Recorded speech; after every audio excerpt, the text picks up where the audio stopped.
Great. Well, welcome everyone. Good morning. It's August 23rd, 2024, and this is the City and County of Honolulu Climate Change Commission. Karan, could we do roll call, please?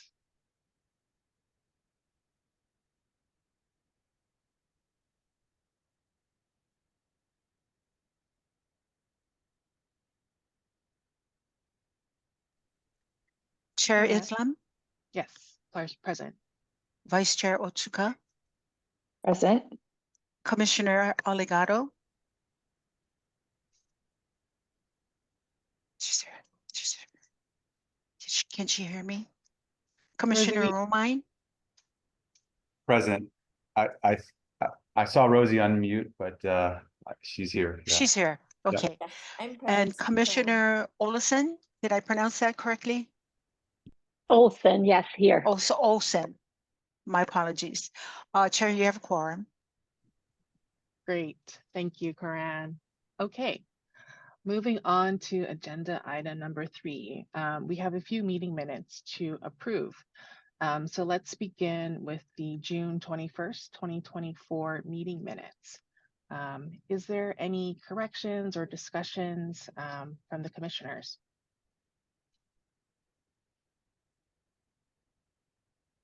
I see none.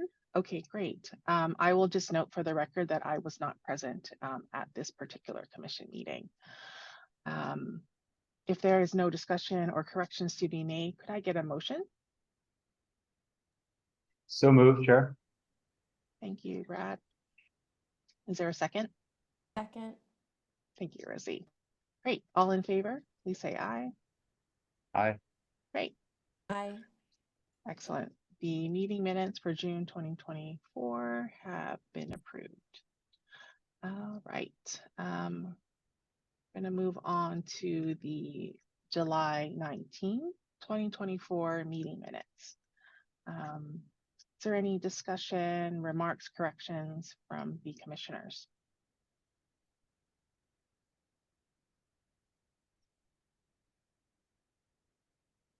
Okay, I'm taking silence as it looks good to go. I missed this in the June one, but any comments from the public? All right, I hear none. Could I get a motion then to move?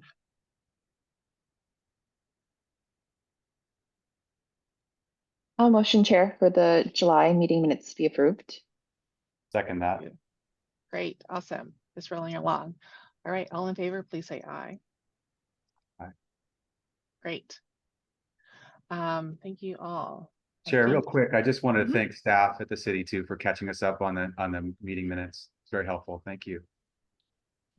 Chair, Chair, I'm gonna abstain since I was absent from the meeting. Thank you, Commissioner Aligado.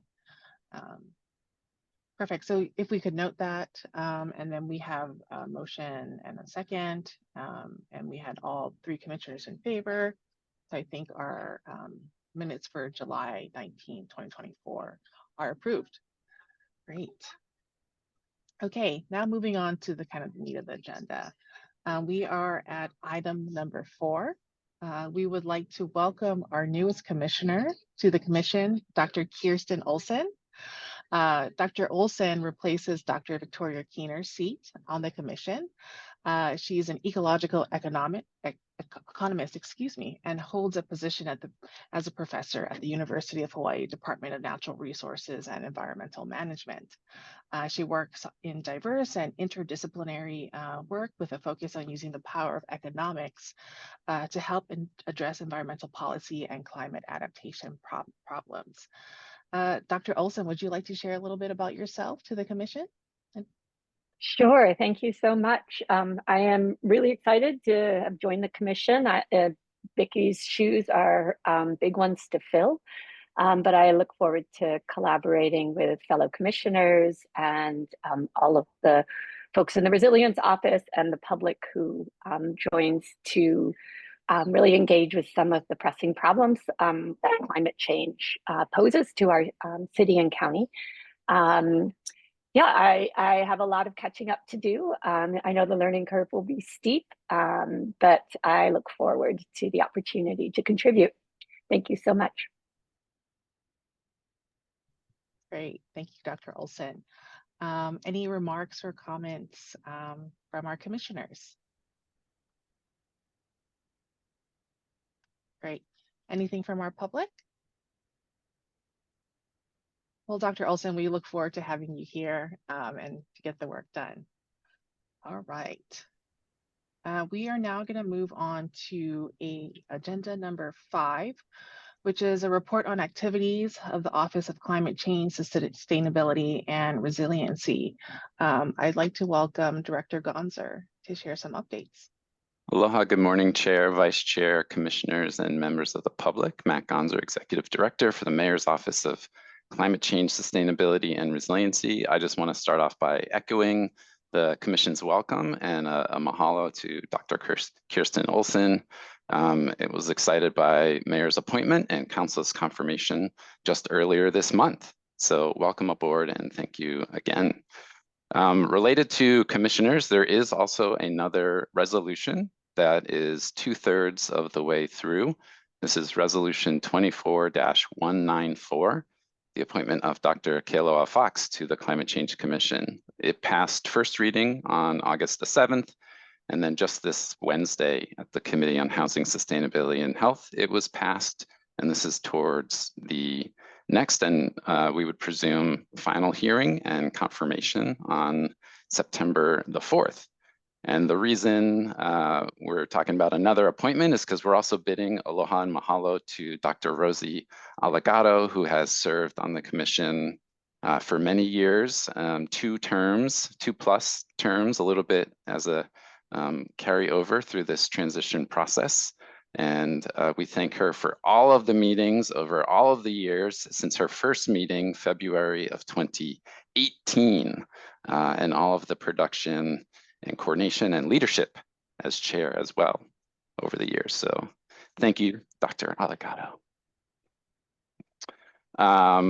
In the same vein as transitions, not a surprise to most on this call, certainly not the commissioners or other city colleagues, but my last day is actually next week, Friday, August the 30th.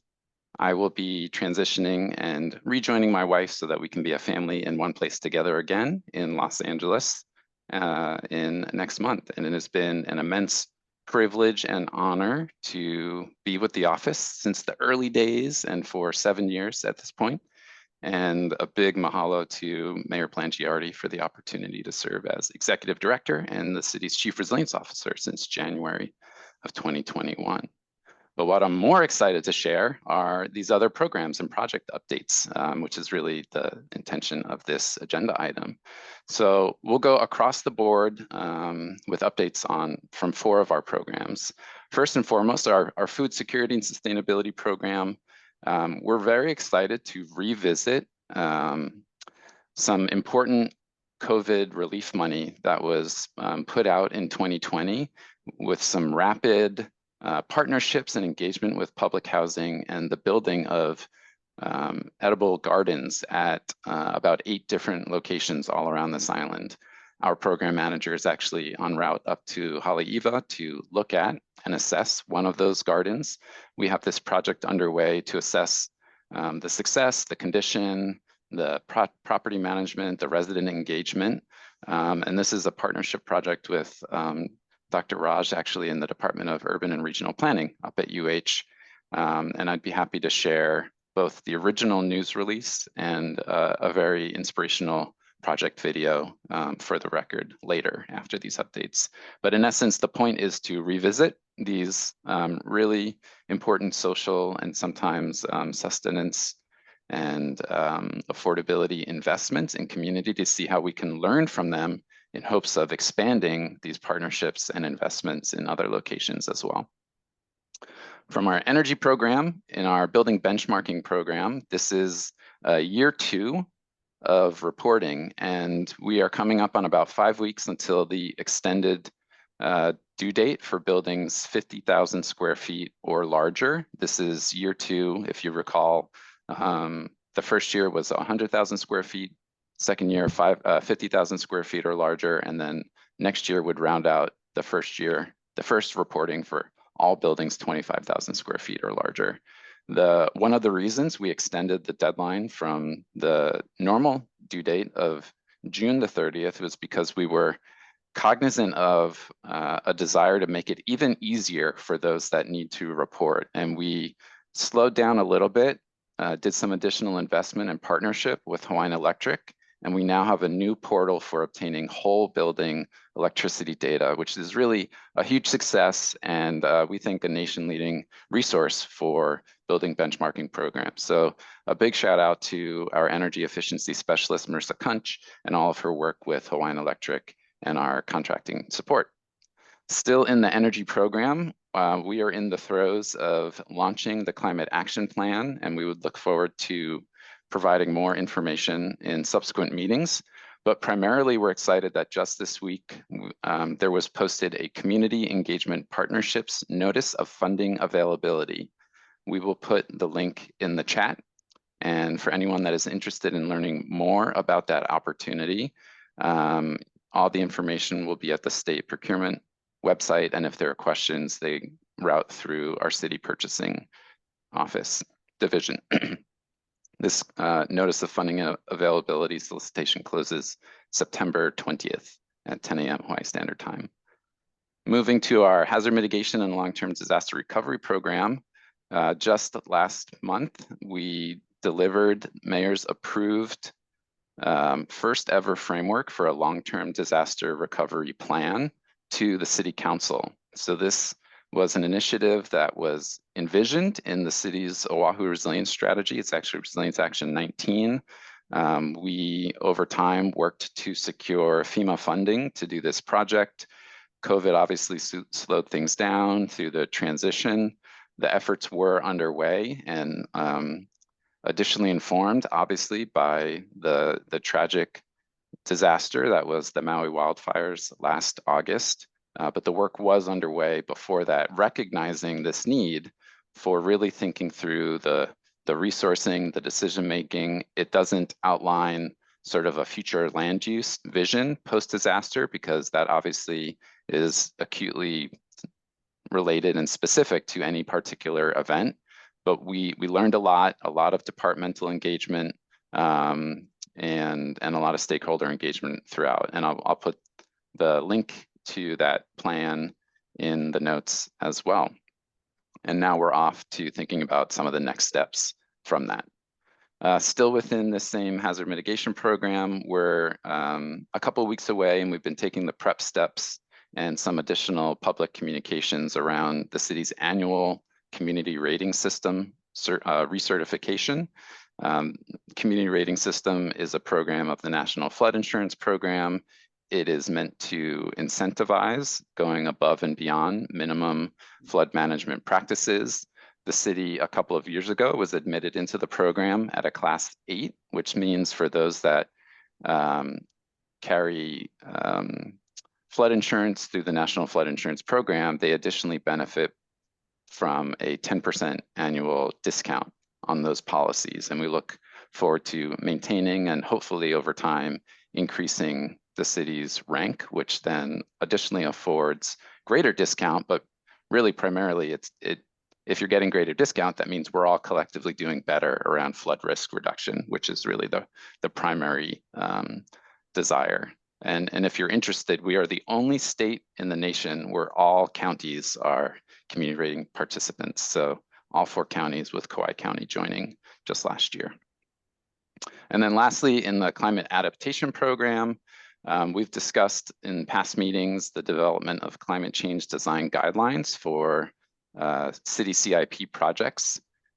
We additionally communicated to all city agencies just last month the requirement for the use of these design guidelines, and just last week delivered first trainings to about half of our Department of Design and Construction project managers, who will then be using these for new projects starting in the development of the city's fiscal year 26 project list. And then lastly, on the Climate Champions program, these are really about elevating and investing in place-based community organizations, but also the people that they serve, and identifying individuals and local leaders We just next week are wrapping up this summer cohort with the 3rd round of workshops. And we're super excited about a final summary wrap-up huike on Friday, September the 13th at the Bishop Museum after hours. So all are invited 5 to 9 p.m. And we'll make sure to put out more information as that gets closer. So with that, that concludes my report, Chair. Happy to take any questions. Director Gonzer, what an excellent update. Thank you so much. I just want to say you will be missed. I think we all in the commission and everyone will give their own remarks, have enjoyed working with you and have enjoyed all the work that you've done with the office to sort of just elevate the city's attention on climate change and how they sort of adapt to our changing environment. So I just want to personally say thank you and wish you all the best in your next chapter in Los Angeles. But to the updates that you shared, 2 that really kind of piqued my interest. I'm glad to hear that we are 5 weeks out to our benchmark reporting for buildings over 50,000 square feet. Yeah. I do like the idea that we have whole building data. I think when you are done with that for the first reporting cycle, it'd be great to sort of get an update on that information if you're able to sort of share that. I'm curious to see what else you're collecting besides water and energy from that whole data kind of reporting. Yeah, so I mean, currently already on the benchmarking website, there's the data transparency map. So you can see profiles of information of buildings that reported last year, have already submitted this year. But for those that accepted and wanted to work within the extension, we don't have that information yet. Okay. I guess I'm also curious, adding on that, will there be sort of like a lessons learned or tips for future applicants? Certainly, we always work to improve the information on how to report, but certainly now in this 2nd year of reporting, we will then, at least for those that have done 2 years, 2 years is not a trend, but certainly allows you to look at 1 year versus another. And that's the whole point. So it's really in terms of next steps and learning from the information, either us at the city, but also the buildings and the operators and maintainers themselves. Okay, great.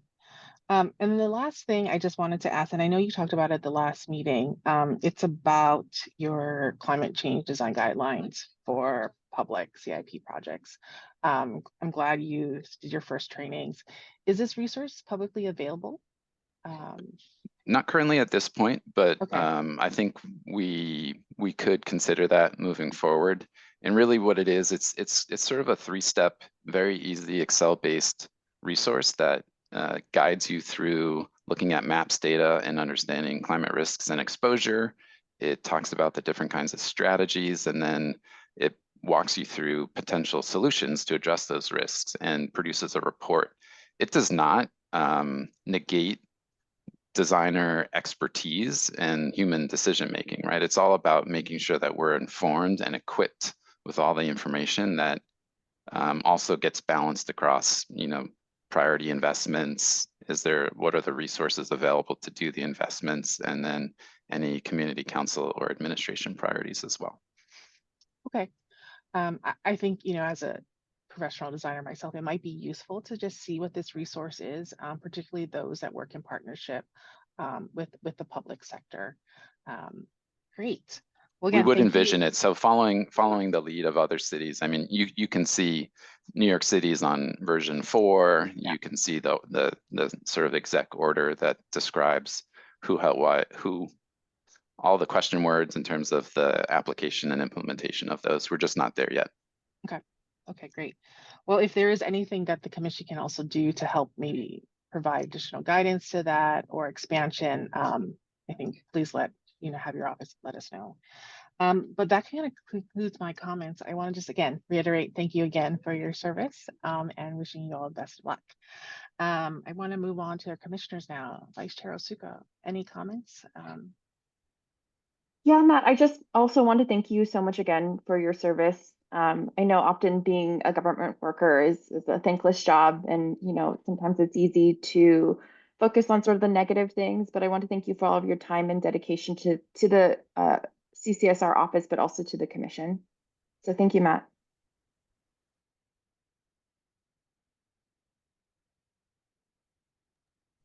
Oh, that's all for me, Melanie. Sorry. Yeah. Thank you, Vice Chair. Commissioner Romine?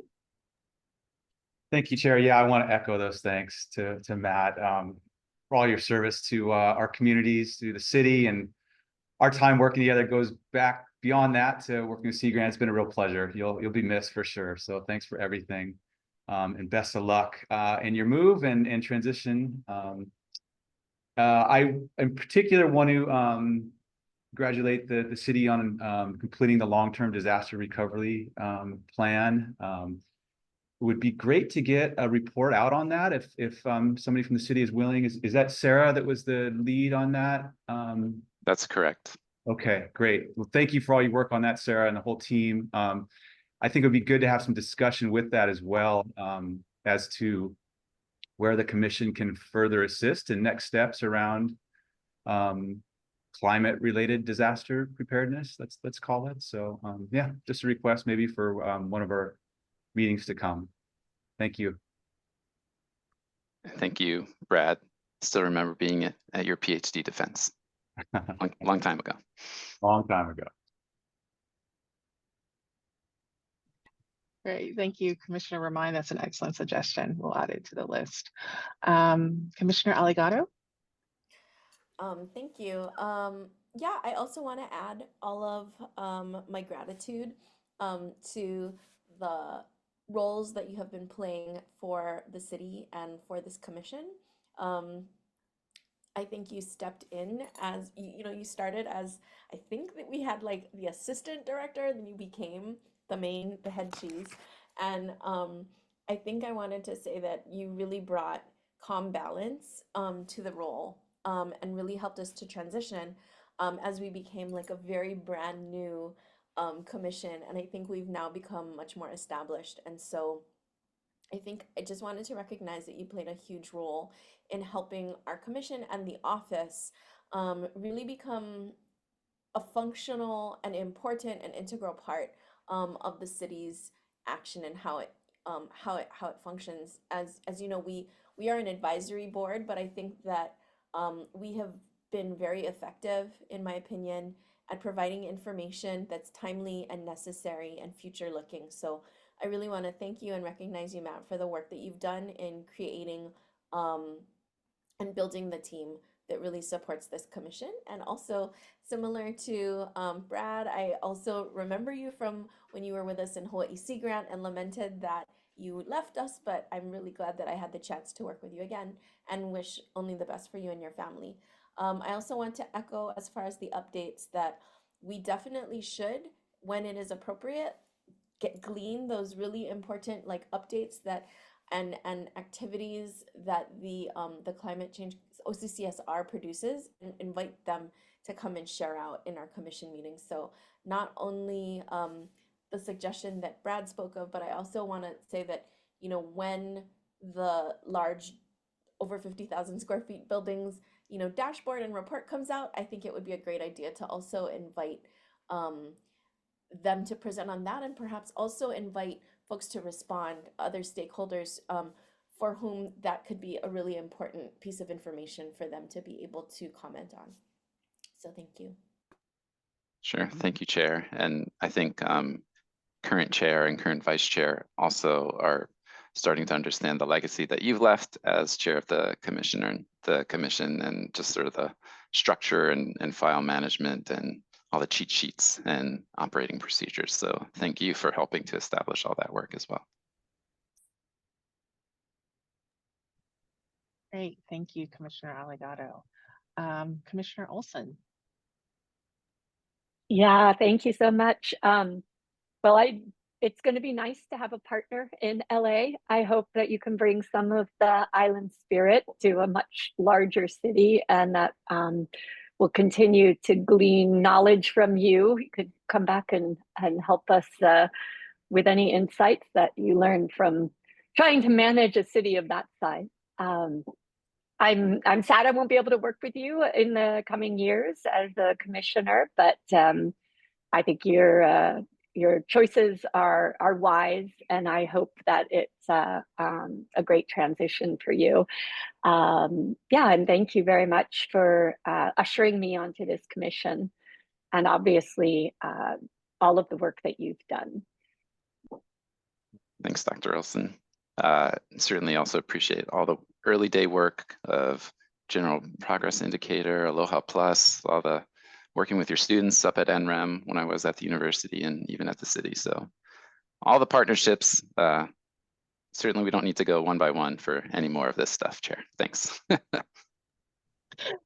We just want to know that you're loved, Matt. So thank you, everyone. Okay, any comments from the public? Okay, I see none. I also want to share that we are now Facebook Live. So Haley, is there anything on Facebook Live for this particular agenda item? No, there's not. Great, thanks, Haley. Okay, so we're going to move on to agenda item number 6. It is a presentation on the City and County of Honolulu Transportation Emissions Reduction Plan by Deputy Director Ben Sullivan and by Chris Clark of the Department of Transportation and Services. I'd like to welcome Deputy Director Sullivan and Chris Clark. Hi. Thank you, Chair. So I'm excited to give a presentation today with Chris Clark on this. I'm going to just go ahead and share my screen and we'll get going.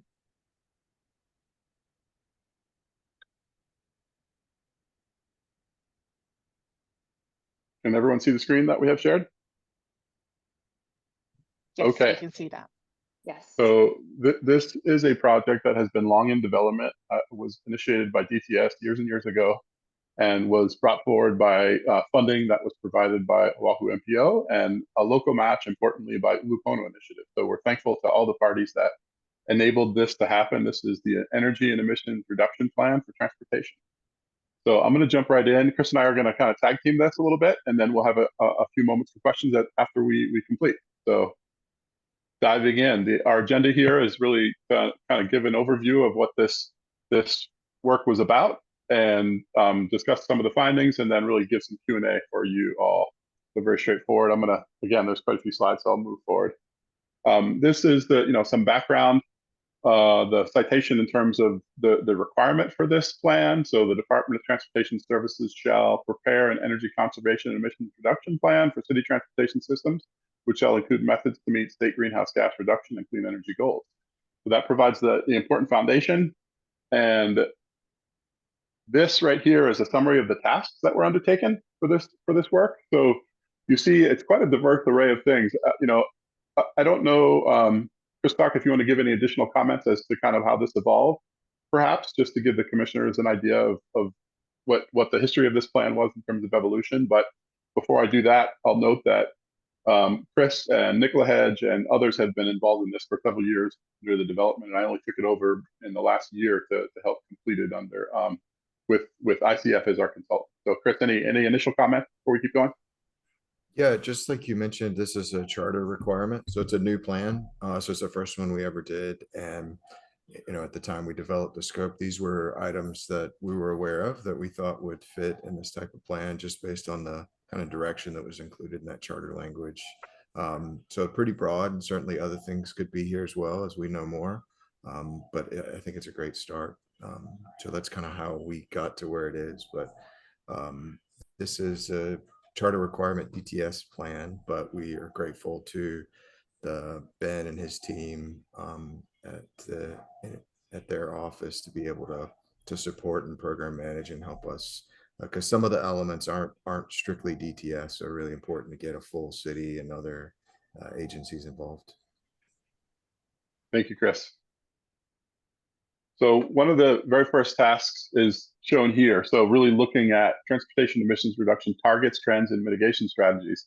This work was completed by former Commissioner Kaufman, actually, and others, and really provides a good baseline for where we are today with regards to transportation emissions reductions. I'm not going to read everything here on the slide, but just noting that this provided a good look at how we're doing on CAP implementation, some commentary and discussion on challenges to that implementation, which are very real, but we're all working very hard to move those things forward, and then some recommendations finally. So on the right, you see a graph that is showing our target emissions reduction. So that green line on the bottom is that very steep decline in emissions that we aspire to achieve by 2045. And you can see some of the other wedges in this that really, outline the challenge. It's not going to be an easy thing, and we have a lot more unknowns in terms of how we're going to achieve our emissions reductions than knowns. I will note that just really quickly that 30% gray line that you can see that represents a 30% DMT reduction is in itself incredibly aggressive, and DTS has a lot of wonderful programs that are really important to that. But the work by Dr. Kaufman actually shows that even in achieving that very aggressive and ambitious plan, we still have a need for a lot more to be able to hit our targets. And this is something that actually Dr. Kaufman put together in the genesis of this plan. And so I'm just including this here to outline what it really means. These are other cities and jurisdictions that have really strong VMT reduction goals and have achieved a higher level of VMT reduction than Honolulu to date. And this, what you're looking at is Multnomah County, San Francisco County, and then a combination of the two is what really would be required to get to 30%. Again, I'll ask Chris if he has any additional comments on this, but I suspect it's really just emphasizing the ambition. Yeah, exactly. And I actually have this posted in our common area at our offices to kind of reinforce to staff what we have to achieve to meet this goal. I think what's important is if you look at the mode shares, transit, bike, and walk. So the first column there, city is at 9% for transit, 1% for bike, 10% for walk.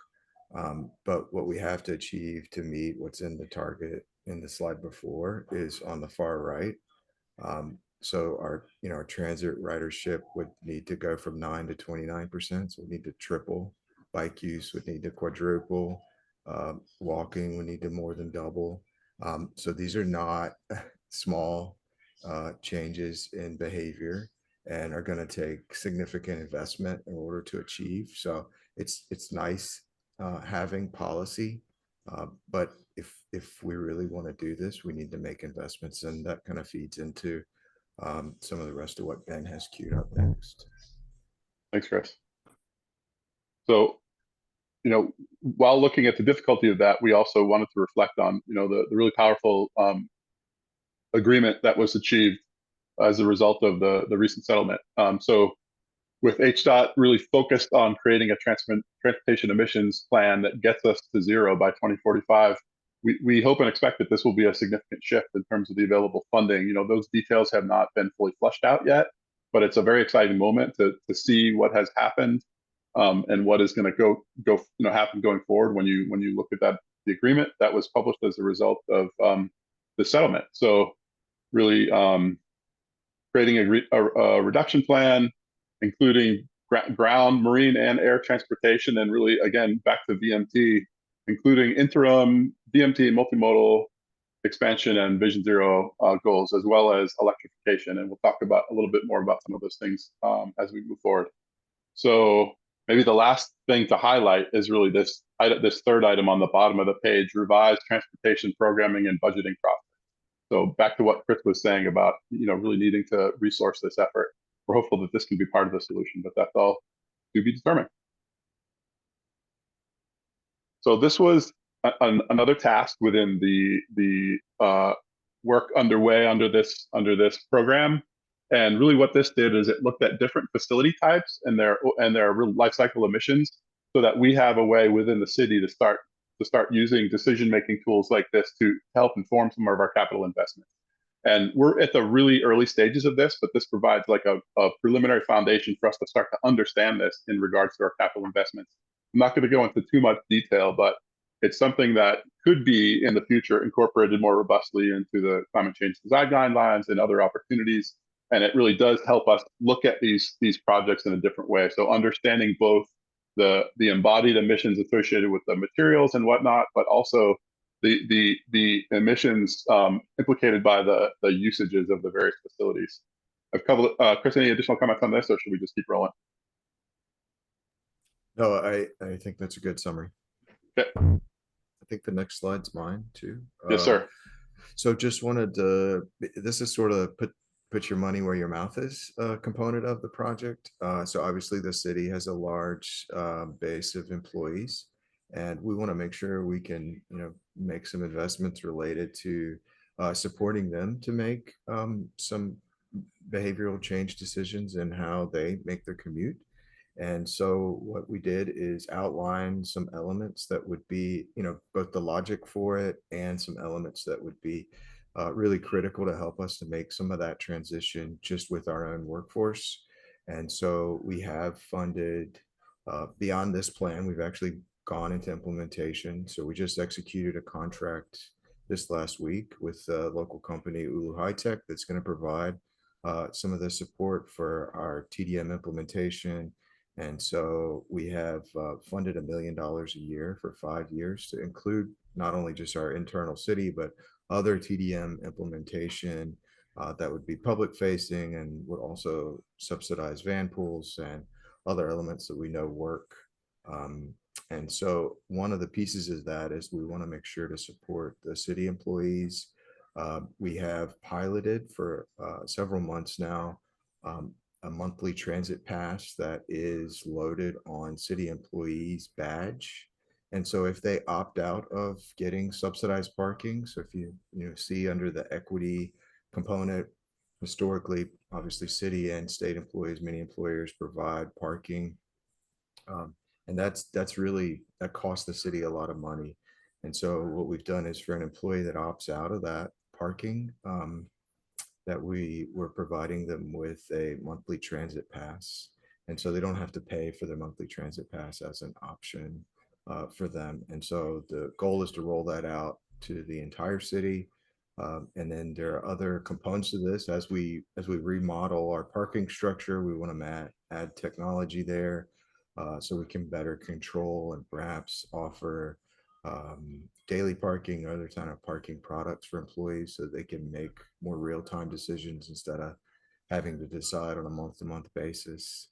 And then making sure they're aware of bike options, bike share, van pool, all of the rest of other single occupancy vehicle type trips that they would make. And so we want to do this as soon as a new employee starts, make sure in that new employee orientation that we make sure they're aware of these options and that we can financially incentivize them to make choices that are better aligned with this plan. Next slide, please. And so this is just a little more to explain why that's a good idea. The return on investment is great. Obviously, providing a parking space is extremely expensive. And the city only pays, the employee only pays a fraction of that. Right now, it's set at around $80, but it's costing the city $200 or more for the parking spot. So the city is having to subsidize that. And so if we can shift some of these commute choices by our employees, that helps to save funding. It also helps to make sure people stay, that they're provided with different ways to get to work. Their transportation cost is a big burden on everyone. And so if we can reduce their transportation costs, it helps them to want to stay an employee with the city. And then we also, the program I talked about earlier, is also 80% federally funded. So the city doesn't have to take on that full cost themselves. And so we're using FHWA dollars.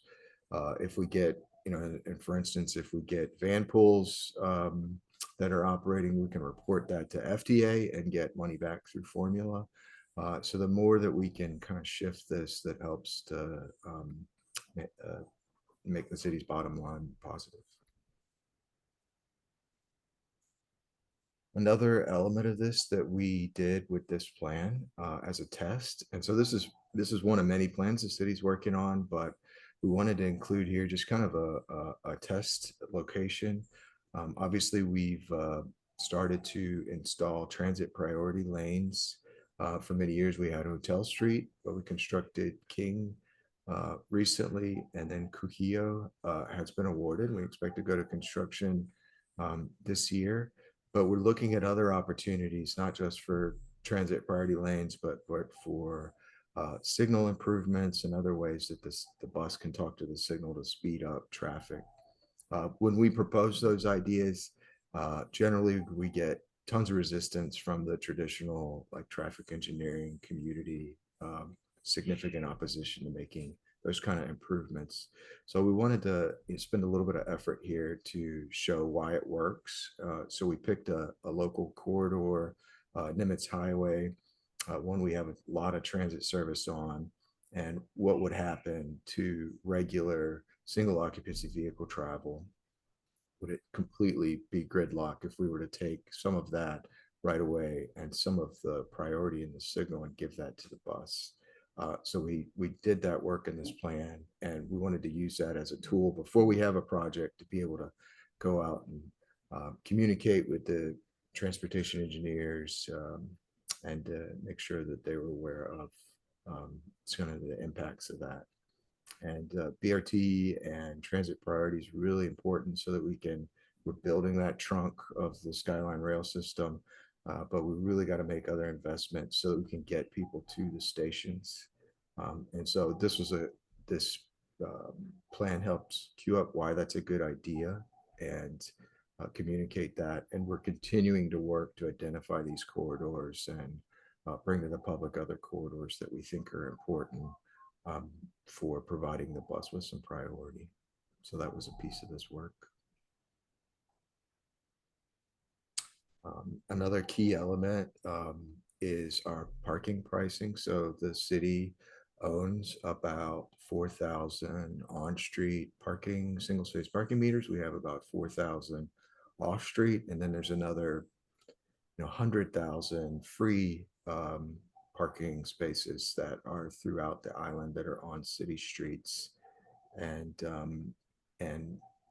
the low cost of parking compared to what it is at privately offered space really impacts the demand for those spaces. So the city's subsidizing that space now. In a private sector, parking on a lot is probably double or triple what the city rates are. And so we wanted to test what would happen to greenhouse gas emissions, VMT, vehicle miles traveled, if we were to increase the price of our city inventory of parking. And so we did that. We tested some scenarios. And on our website, we've published a component of this report that identifies what we think those rates should be. And we're working with the administration now to hopefully in January introduce a bill to increase the parking rates to help us to move the needle on some of these decision making. And then the other element that's really kind of strictly in DTS wheelhouse is for our public transportation fleet. So the city's contractor, Oahu Transit Services, operates our bus system, but the city owns the buses and directs OTS where to perform, to offer bus service. And so we are making investment. We have fully electric buses that are operating now and are functioning very well. So we're testing those, but really we're dependent on both HECO and the availability of electric chargers to buy more buses. We have funding for another 80 buses that's available to us now. And we're working really hard to install additional chargers throughout our both in-route chargers and at our bus depots. And so we wanted to include that as a component of this plan to make sure we could talk through that plan, the realistic pace of how we could be able to accomplish that, and then the benefits of it as well. It will cost more money to buy electric buses to install the charging infrastructure, but it's important and aligned with our goal. So that brings us to the rest of the fleet. And before I go into that, I just want to thank Chris and his team because they are true leaders in this space. And, you know, whether it's the bus or transportation demand management, you know, they let us in to help where we can, but they are just championing these really, really critical aspects of our climate action plan. And it's phenomenal to see it and to see the amount of progress they're making, even though we know we have such a long way to go. This next slide is really about how the rest of the fleet transitions. And again, not reading the whole thing, but this just shows a process about what this looks like and what we did during this process to learn more about how we're going to achieve electrification across the city fleet. And for context, I want to just let commissioners and the public know, you know, DTS represents the largest fuel consumption within the city by far. So they're over 5 million gallons a year. And that, you know, really the next largest user is Honolulu Police Department. So HPD is about 1.3 billion gallons per year. And then you go down from there to the Department of Services, just over 1 million. And then it drops precipitously from there. So there's a couple other departments that even show up on the graph with those big numbers in those agencies I just named, including DFM and Parks, but those are both like in the 200,000 gallon range. And then everything else is almost invisible. And so really we understand the priorities, and DTS's leadership represents focusing on the biggest rock in the jar, if you will. And really, you know, again, their work is phenomenal. We're lucky to listen in to some of those really difficult and challenging engineering conversations that they have about siting the chargers and working with PICO and working through the process. And it's amazing how much complexity to navigate to achieve all that in many ways. But for this task, we did have some really good success with what we call department level prioritization strategies for electrification. And so what that was it was really getting into and treating the departments individually and looking at their unique criteria and needs and discussing what the early priorities might be for electrification, because it's not an easy process for any of them, but the challenges are different within each agency. And so those plans were a really great opportunity to kind of help the other departments following DTS's lead to figure out where do they start. And it's really, you know, really that simple. There's a lot of work with the grid that's referenced here, and then there's, you know, a lot of phasing and planning, and we have done some work internally to set processes up to ensure that we're electrifying as efficiently as possible, and we're going at a pace that really matches the market as opposed to trying to jump out way ahead because of the level of expense. And this slide is really just here to emphasize a point, which is, again, you know, looking at the things that are the largest fuel consumers. So this slide shows you various sites within the Department of Environmental Services. This was part of one of those fleet prioritization strategy conversations. And so for their 1 million gallons of fuel, this represents, you know, the largest site and the largest users. And what jumps out right away as refuse is their big, you know, by far their largest user. So 85% of all the fuel and E&B is refuse. And so they're looking right now to figure out a way to pilot some refuse trucks. Obviously, a lot of other things going on there, but they're excited to do that, and we hope that'll happen in the next few years. So another component of this was to look at our public EV infrastructure action plan. I'm not going to spend a ton of time on this, but what we did is we asked ICF to really focus in on several priorities. One is thinking about who needs access to home, access to charging at home, and that is to say, a lot of residents who live in multifamily, you know, don't have the opportunity to charge in their garages, and we got to think about that. We cite public charging, and then you see the other priorities discussed here: convenience and accessibility in higher density areas where there's really a lot of demand is another aspect of how we cite chargers. And then talking about deployment, really we recognize the need to get better with utilization of federal funding. And again, this is an area where DTS is really a leader, and other departments how to manage and deal with FHWA funding to do efficient projects. So there was a public engagement and interagency coordination component of this. There were some surveys done. There was a lot of interdepartmental work, and there was, you know, each task was really discreetly handled in terms of what the engagement components were.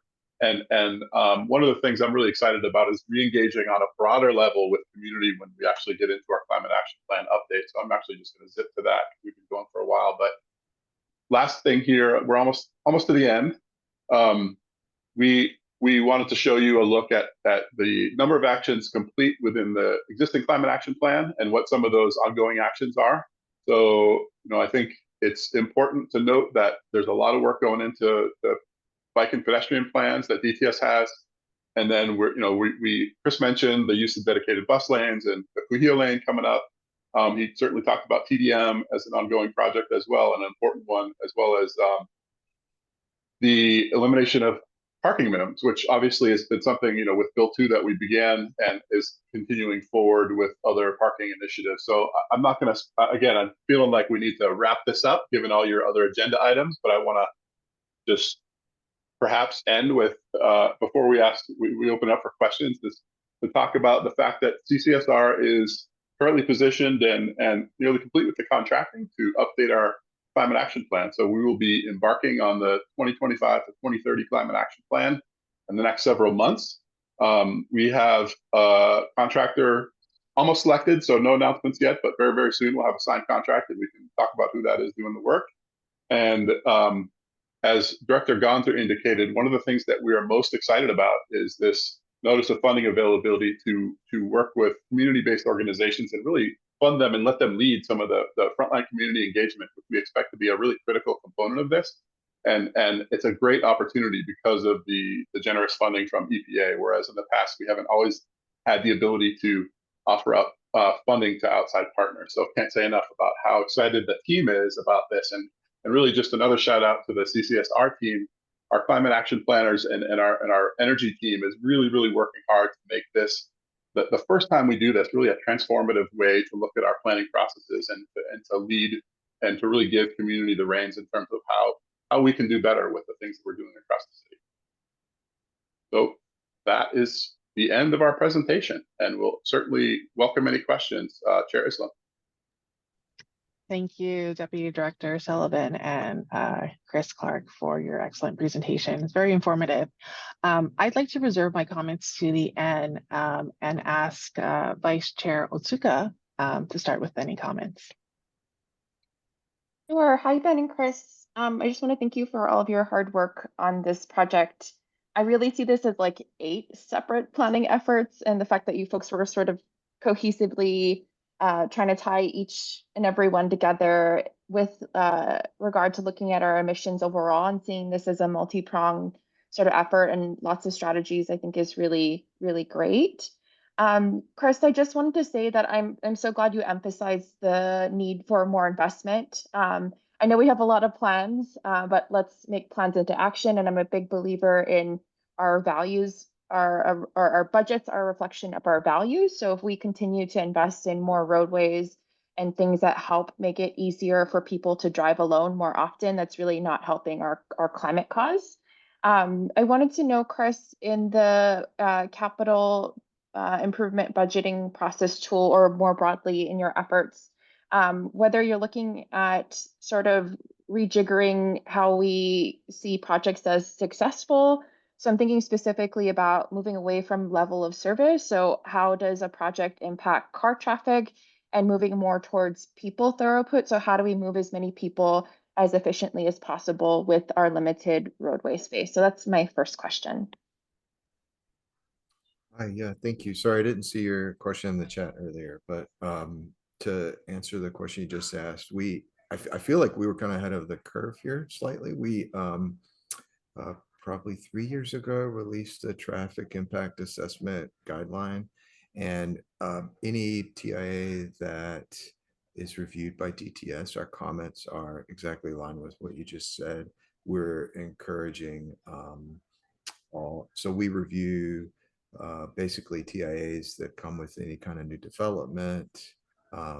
If there's any permitting processes required there that we need to review, and we provide guidance to those who are preparing those kind of reports, that they look at all modes so that they evaluate their mode share for their proposed development.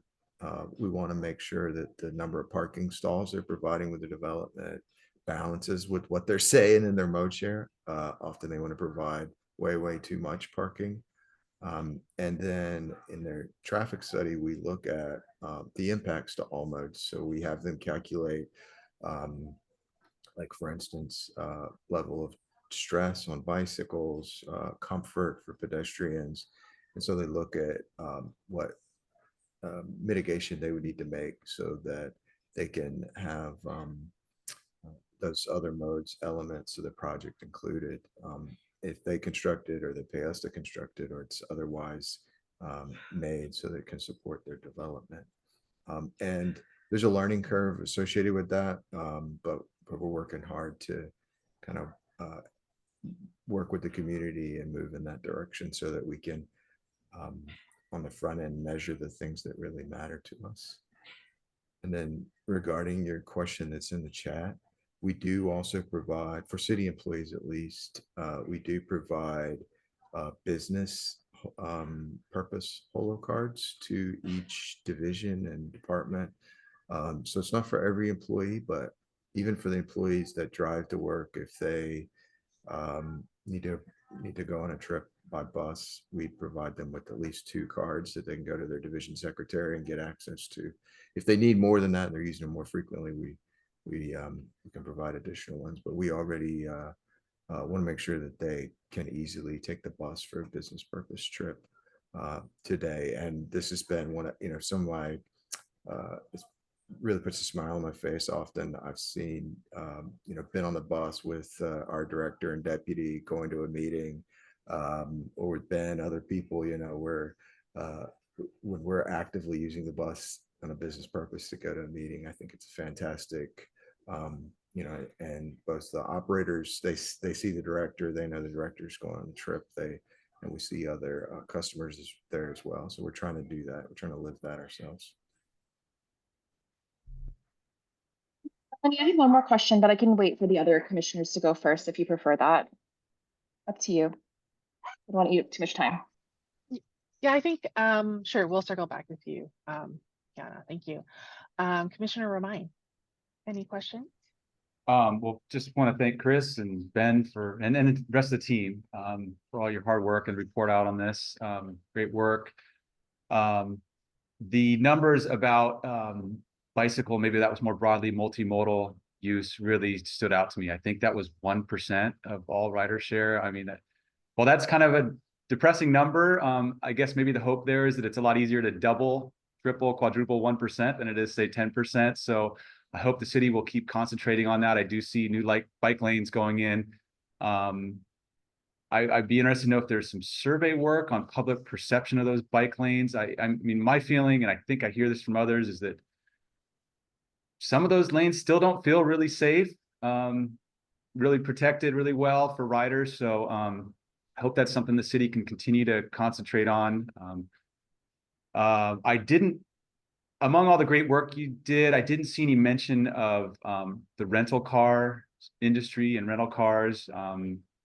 Just want to confirm that was not part of the scope of this study. Is that correct? Chris or Ben? That's correct. Other than the kind of being encompassed within public infrastructure for electric vehicles. Okay, thank you. Yeah, just emphasizes the opportunity for us to talk about that in our ongoing work on the climate change and tourism guidance document that we're working on. I think that's an important gap. Reading that, I understand there's not been a lot of work on inventorying the greenhouse gas mitigation or greenhouse gas emissions of the rental car industry, and it's certainly a big contribution to our traffic. So just want to highlight that for the commission's ongoing work. So again, thank you, Ben. Thank you, Chris. Appreciate it. Great work. Thank you. Thank you, Commissioner. Commissioner Aligato. Yeah, this is really fascinating work. I was really kind of interested in the figure that you showed about the refuse and the use of fuel there, and kind of I was just wondering about, just is there a thought that there would be investment in the future in more lower emissions kind of vehicles, or is it possible that the fleet could move to I'm just not familiar with the tech space, so I was Googling electric Sure. vehicle garbage trucks basically, and I just was wondering if that is like what, is that the direction folks are going into, or is it kind of shifting just the usage, like the amount of miles or anything that would Sure. Great question, Commissioner. We appreciate it. So the Department of Environmental Services is looking at a couple options. They're looking at electric refuse trucks, but they're also looking at biogas. So gas, that they get either from anaerobic digestion at their wastewater facilities or through recovery of gas at a landfill. They are currently in the midst of evaluating that. I think my understanding is their intention is to, in the interim, to purchase several refuse trucks, but that's kind of TBD in the works right now. I think what's notable is that currently the cost of an electric refuse truck is double to triple the cost of a conventional vehicle. And so that presents a barrier. Another barrier right now is, you may know that there's actually a nationwide shortage of refuse trucks. So they have their hands full just picking up the trash every day. So they're a little bit cautious about getting too deep into a pilot that's going to take away from the primary objectives. But yeah, they are looking at both of those options. There's certainly vehicles available. The funding isn't as robust as it is through FHWA or FTA. I think it's probably, Chris can correct me if I'm stating it wrong, but certainly the federal government is putting a lot of money into investment in transit buses, but not the same into refuse yet at this point. Does that answer your question? Yes, thank you. Great question, Commissioner Alligato. I thought similar when I saw that number. Commissioner Oleson, any questions, comments? Sure. Yeah, this was fascinating. Thank you so much. And so much work. I had just two things to add. One on the transportation demand management framework. This links to the previous comment about why people drive, right? And as a mom of young children, it's really hard to get kids to and from school without taking them in a car. So in addition to doing errands and some solutions for day-to-day errands, are you connecting with the school's Department of Education? We know that the cost of commuting is really high in terms of opportunity costs. People sitting in their cars has public health issues. So one thought was to reduce the car traffic that's required to get children to school. We all know, we see it in the summers that all of a sudden you have clear roadways, right? Yeah, so that was my first question. And then I have a second one, but Yeah, I can take that one, Ben, if you like. So for decades, yeah, in transportation, we've been doing safe routes to school. And so the city has a safe routes to school program. And again, it's funding is part of it. So safe routes to school programs have historically, there's different elements to it: engineering, education, enforcement. And so the program certainly gone out to schools, tried to produce plans around schools that are really ripe for increasing the number of trips that are made by other modes. And so there's both state funds and federal funds to help support that. The other good news for us is we approved a pedestrian master plan not too long ago. And so we've always kind of had the encouragement side of it there. But really, there hasn't been any investment in Honolulu in sidewalks in 40 or 50 years. And so the first sort of dollar investments in those we're seeing those now. We have a plan, and we've been applying for Safe Streets for All funding, and we've gotten some both discretionary funding, formula funding. So we have our first couple millions are starting to trickle in, and now the engineering work can start. And really the focus of that plan was around schools. As a parent myself, making all effort to try and get my kids to school by bike or walking. Thankfully they did go to schools at certain points in their career where they're able to do that, or later able to ride the public city bus to get to school. And so certainly, like anything, it does take money, it does take investment, but that's a great opportunity for us to help move that needle on the VMT change.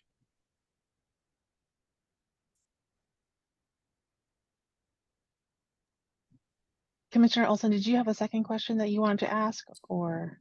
So, yeah, I wanted to point out on just the fleet transition plan, the linkage between going EV and the generation modality of HECO. So if we're still generating the electricity that's going into buses from dirty fuels. We're not getting the carbon benefit, right? So the mitigation potential really depends on pushing the renewable energy portfolio forward as well.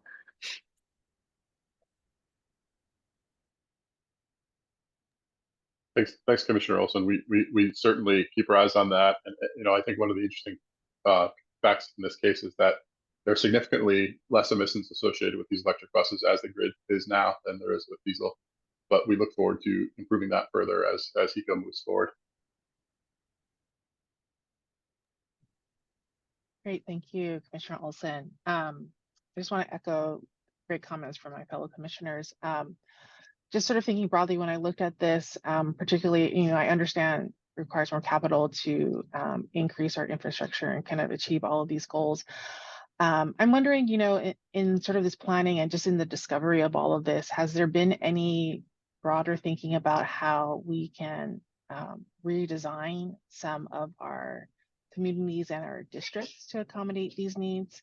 And I go particularly to sort of electric buses and potentially the additional role that they could play in resiliency for communities, particularly at like a school or district level.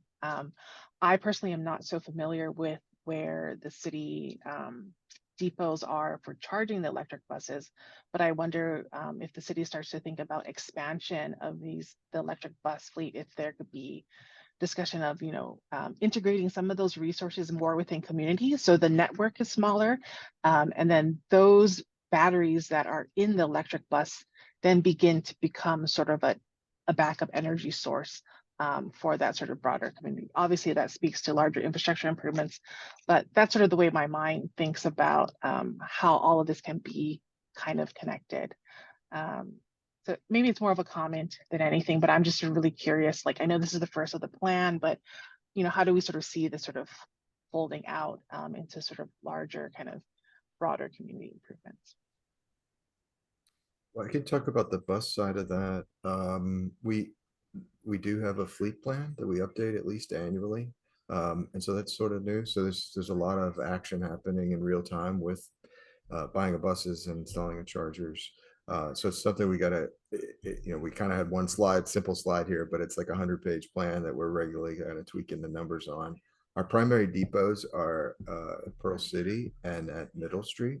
And that's, that's where the maintenance is, that's where the bus wash is, that's where everybody bus goes home, sleep at night kind of thing. But in addition to that, we want to make sure that, we talk about deadhead frequently when we talk about transportation or bus planning. And so we don't want to run buses back just to charge. And so working with Kiana and others, we've been trying to make improvements through a concept called mobility hubs.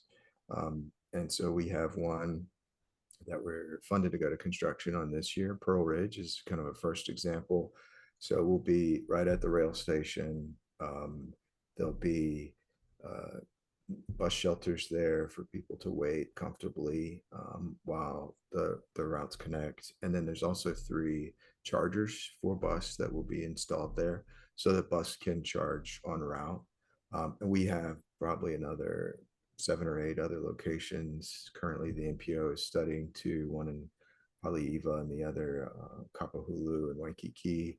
But we have a lot of other en route kind of locations where we really would like to provide chargers so the bus can charge without having to go back to the depot. And you do make a good point about resiliency. Can those hubs serve other purposes? Do we make sure that they're a node not just for bus but for rail and bike and walking and other kind of elements that would make it more comfortable? Even you mentioned earlier rental car charging. Haleiwa would be a good opportunity to provide some rental car charging as a destination. So that's sort of how we're approaching it. And it as every time we make a decision, we make an improvement, we update our plan and try to make better choices over time to get it aligned. Yeah, really quickly, I'll just add one thing, which is that one of the challenges we do not have answers for yet is really backup power as we electrify our fleets, because a lot of these vehicles have to roll in disasters and potentially when the grid is down. And so there's a lot of concern about that. We're early enough that it's not really a pressure point yet, but we are all very much looking at it. We're hoping to get some help from the state in the next few years and analyzing that. And then I think for Chris's comments, there's some other projects in the hop. Great. Well, thank you, Ben and Chris, for sharing that info. Vice Chair Otsuka, I think you had one more comment or question for the group. Yeah. So Chris, am I correct in saying that the city doesn't have a VMT goal or a policy in place at the city level for VMT reduction? Well, we tried to, you saw from Ben's earlier slide, there was a chart that showed what we would need to achieve to get to the 2045 goal. So just kind of illustrating what it would take. I don't know, Ben, if you want to add, I'm not sure if there is a, yeah. Happy to go to that slide, but I think maybe, looking at what just happened with the settlement, and that slide talked about setting VMT goals at the state level, and hopefully that will inform a lot of the work we do city level as well. But to my knowledge, I would actually have to defer to Chris as to whether what operationally how they look at VMT goals.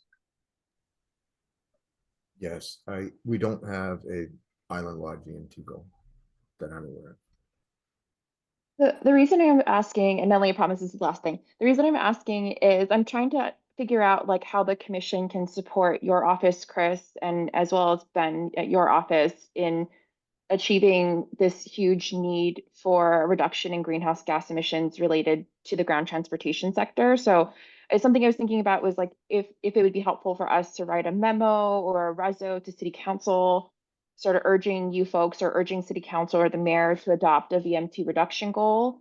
I'm not sure if you have suggestions, Chris, but I'm trying to understand how we can support our budgeting and investments to go to support more electrification of our bus fleet, more bus service, more investment in bike ped infrastructure, et cetera. So do you have any thoughts, Chris, on how we can support you? Yeah, we were, policy is important, and we were really excited to see this case settled. And for us, what that means is there's often a lot of people that want to, that support a policy, but when it comes down to a specific project, a specific location, generally all we hear from is the, not in my backyard kind of residents that, wouldn't use it necessarily. And when we go out on the street, we talk to people, we can interview. We don't find that those people represent the general public who might use a facility.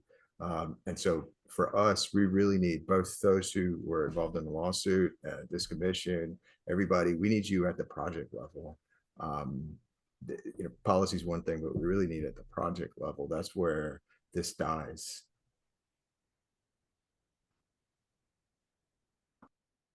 Okay.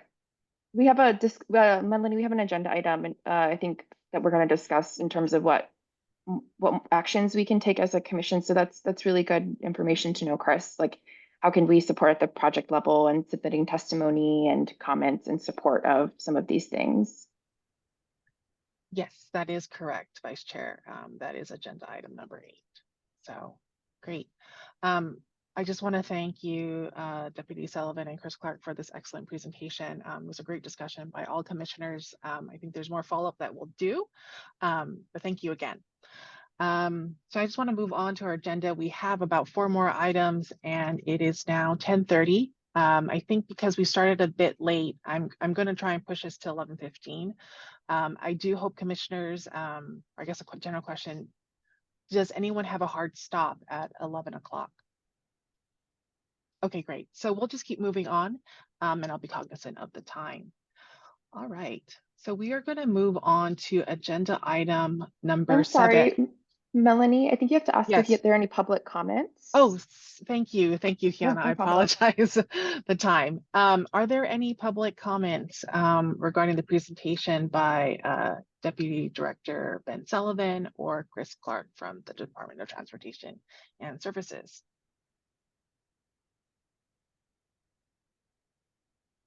Great. I see none in the chat. Haley, is there Chair, anything I online? Yes. can confirm there are no questions online at this time. Great. Thank you so much, Haley. And thank you, Vice Chair Otsuka, for that reminder. All right, we're going to move on. Agenda item number 7, discussion and action on the transfer of co-leadership of our in development, tourism, and climate change document. So in our last meeting, we did a partial co-leadership transfer to Vice Chair Otsuka. So that paper currently lives with Vice Chair Otsuka and Commissioner Aligato. With Commissioner Aligato terming out and today being her last meeting, I think some of our goals is to find another commissioner that would like to assume the second seat. And so since both Vice Chair Otsuka and Commissioner Aligato have access to this current draft paper, and Commissioner Oleson, just to your question, given the Sunshine Law, only 2 commissioners can actively work on a draft paper.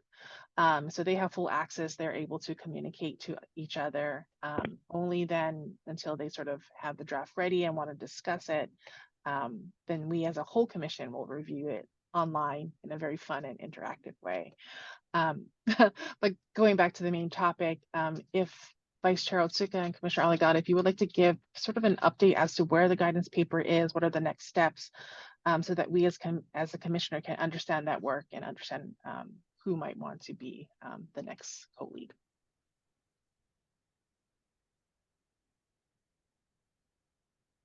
Okay, so I'll get started. I think since Commissioner Otsuka just kind of came on as point for this, we have draft. We had presented it a couple times to commission to get some updated information, and we are probably in the process right now of integrating all of those comments.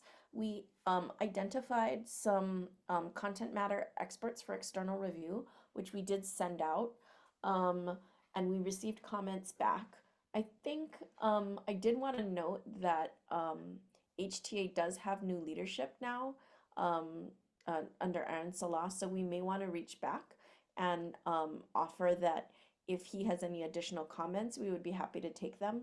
And so the process is basically from here, we want to integrate all those comments in, bring it to a new draft, and then we are in the process of identifying stakeholders for our stakeholder focus groups so that we can figure out who might be best across the board under many different sectors. This tourism guidance document, unlike other guidance documents, is pretty cross-cutting. In the past, for example, we focused on heat, and so we've had, or we've done building greenhouse gas emissions, and those are much more clear who the stakeholder entities are. For something like tourism, which is cross-cutting and touches upon things like emergency services, transportation, we are likely to have a larger stakeholder group, so that might take more time. And so, Kirsten, what that looks like is we have employed a number of different approaches. Sometimes it's a survey, sometimes it's focus groups. It's just our way of getting feedback, and of course, we then report on that and bring that back to commission. And those are times when the broader public can, of course, provide feedback. So, Ken, I don't know if you want to expand on that. Oh yeah, Dr. Olson, I'll just add that with the last document Brad and I worked on, the way we conducted stakeholder engagement was via a survey.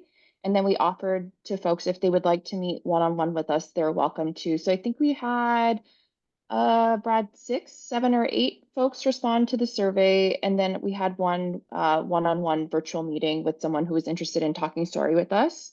And then we worked together to incorporate the feedback into the most recent draft. And then we brought it to the rest of the commissioners for additional comments, revisions, and then we voted to approve it. So that's sort of how we went about the most recent draft and stakeholder engagement.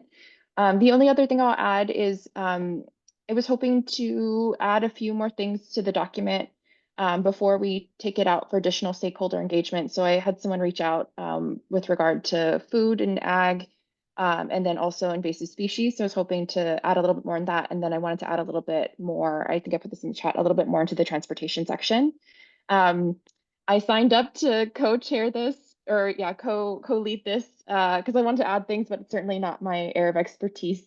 So I'm happy for if someone else wants to take the lead. I just want to have access to documents that was easier than our very fun, arduous process of live editing. So if other folks are interested in taking the lead on this, I won't be mad. So that's all. Great, thank you, Commissioner Aligato and Vice Chair Otsuka. So we do want to, are there any questions from, really this is kind of a discussion, commissioners, from Commissioner Oleson or Commissioner Romine on kind of what Commissioner Aligato and Vice Chair Otsuka has shared about where the paper lives. And then just to get No, add I think more clarity to process, sorry for you, Kirsten, is once we incorporate the external reviewer processes, what happens is that pretty much monthly, 10 days to a week before the agenda has to be posted, we have to make a decision like, is it to a point where we want to bring this back for more feedback to commission?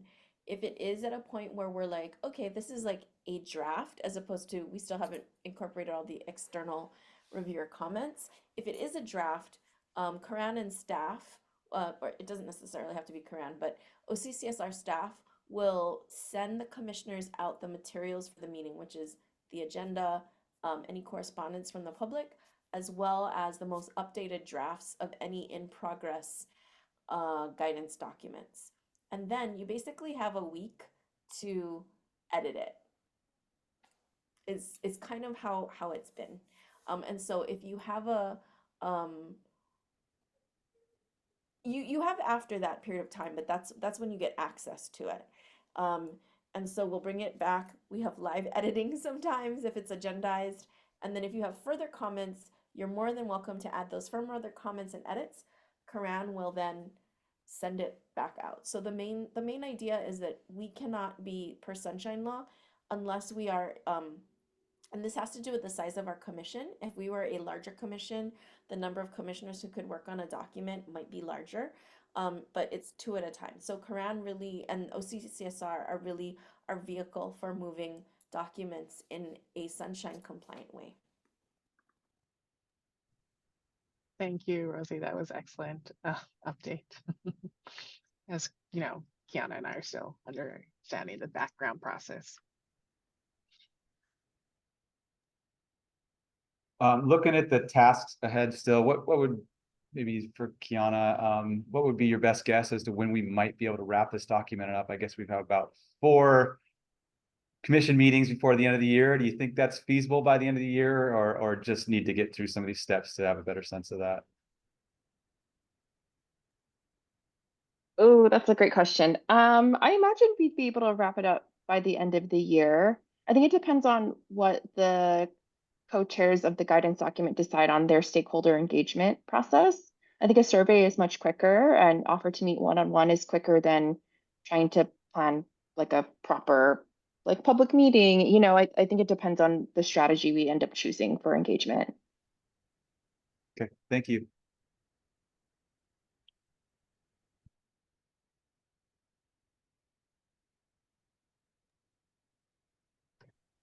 I do have a functional question. Maybe the office can help address. If we're unable to identify a second co-lead, I'm assuming the paper will just currently live with Commissioner Otsuka. Is that allowed? Yeah, there's nothing that prescribes even the process that the commission has developed over the past many years in terms of teaming up to try to facilitate and advance any particular topic. I mean, Dr. Olson, I'm, oh, go ahead. yeah, I was going to say I'm happy to step up on this one, but maybe not lead the first one, so I can learn the process here. And Kiana, so if you want to work together on this in the coming months, I'm happy to do that.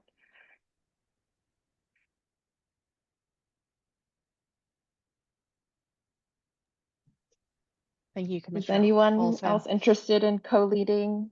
I'm a little tapped capacity-wise this next 6 months or so. So that's the only reason I ask. I did want to have a chance to add a couple things in there. But if others are interested in leading, I might hand this to somebody in the next month or two after adding stuff in. So I'll just premise that and see if folks are interested or have a couple months to think about if they're interested in taking this on. But I can let you know, Melanie, if I need someone to take it on, or if and when I'm ready for someone to take it from me. Okay. Yeah. Yeah, why don't you know, what we can do is, because I know this sort of paper is kind of in evolution, right? We are in a transition. Commissioner Olson, if you're okay, and thank you again for volunteering and using this as an opportunity to kind of learn the ropes of the, development of a guidance document and how we work within Sunshine Law. I believe Vice Chair Osuka is comfortable co-leading for a moment. Kiana, let us know how that works. We can continue to sort of have it on the agenda and talk about it. But perhaps this would be a good way just for Commissioner Olson to sort of see what the paper looks like, understand the process, keep it on the agenda for next month, and we can kind of bring it up again. Because I think just from my observation, aside from the additional probably content you would like to add, the next big step is deciding how we as a commission initiate the stakeholder engagement process. So. And Rosie, I think you have some notes in your folder, right, on suggestions for how to go about stakeholder engagement. I think so. We can have a look, Kirsten, and see if that's what we want to pursue. Yeah, we started when Dr. Keener was still on the commission. We've actually identified, like, just brainstorming some people who we thought would be good for the stakeholder group. We had identified, like, general areas and started like naming folks who we'd like to engage with. Yeah.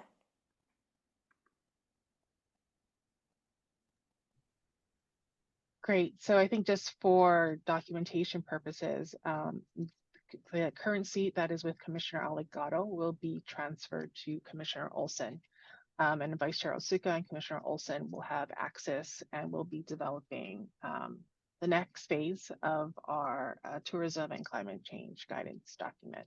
And then we will sort of continue to have this on the agenda to talk about the evolution of it and if any co-leadership transfer needs to occur. Before we move on to the next agenda item, I'd like to see if there are any comments from the public regarding this topic.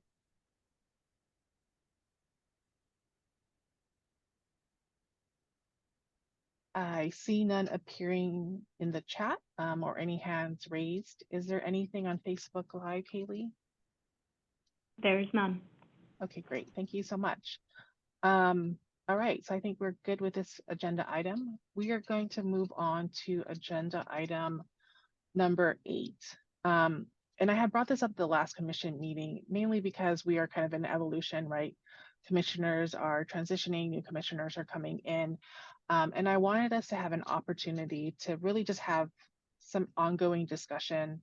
I envision in perhaps the next 2-3 meetings to really kind of talk about the commission's priorities and sort of our work plan, what we'd like to focus on for the next year.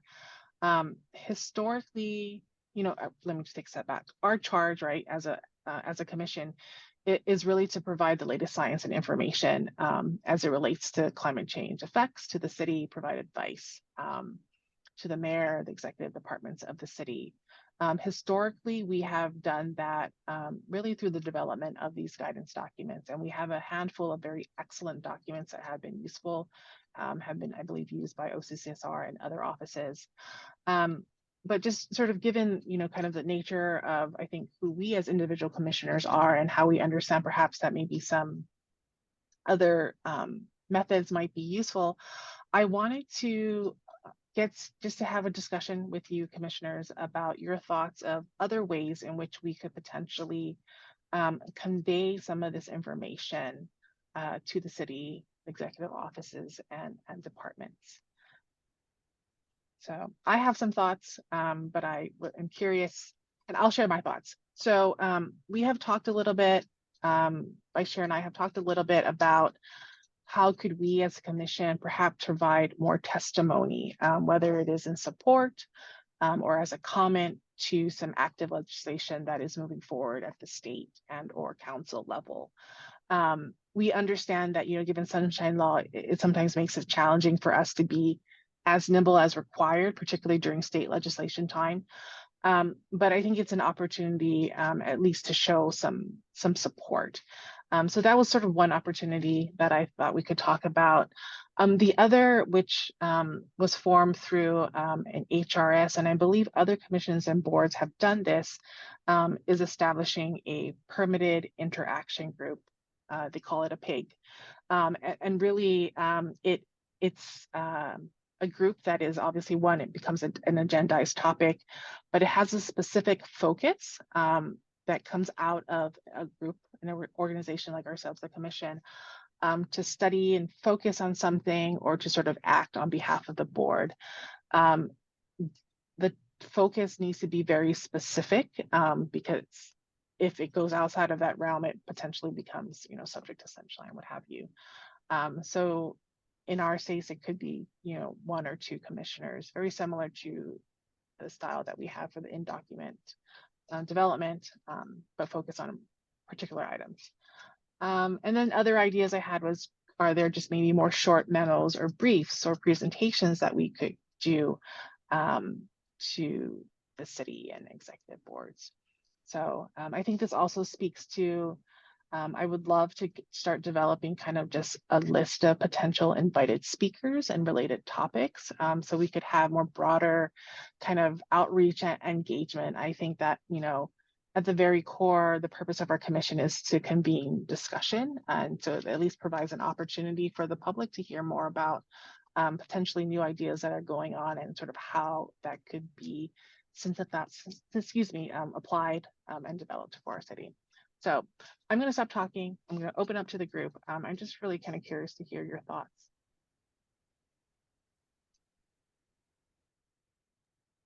I'll chime Before in. we, oh, sorry, go ahead, Brad.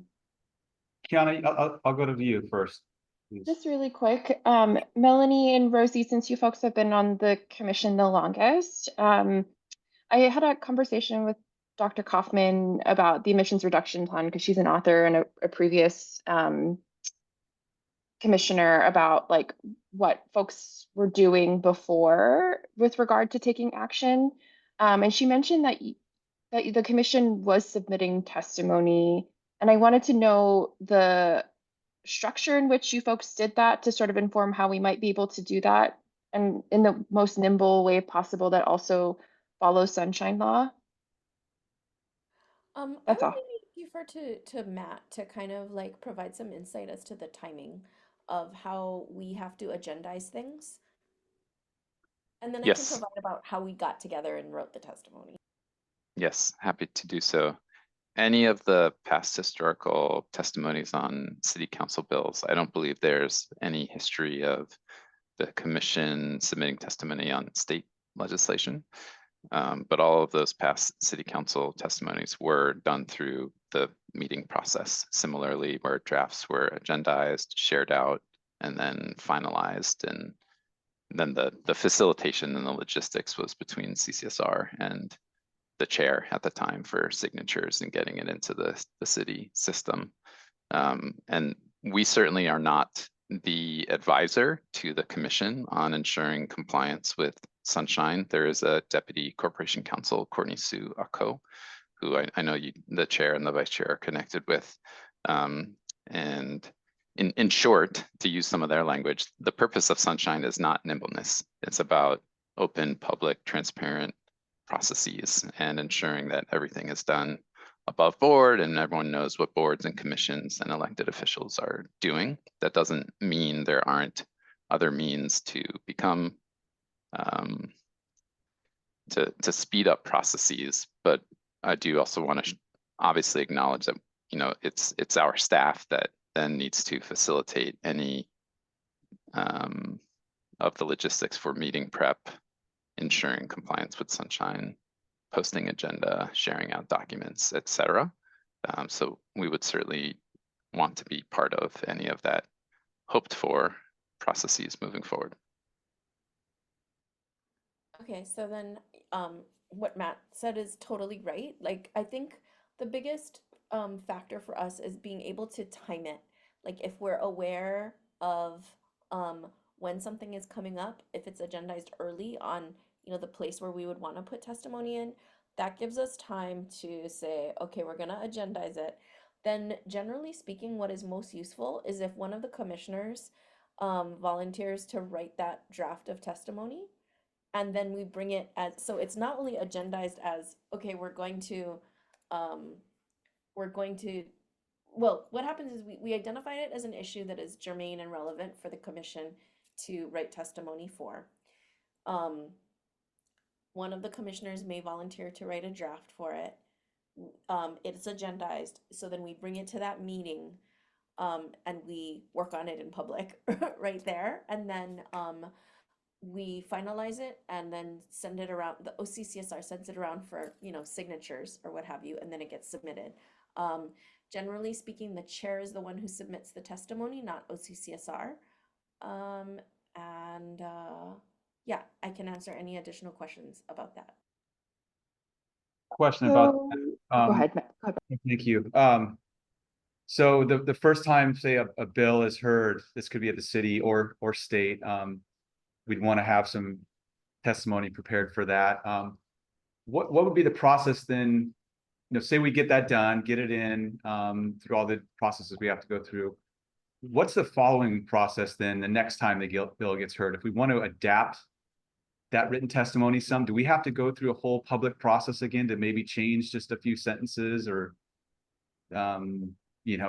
recognizing a new draft of the bill or something like that in a follow-on hearing? How does that work?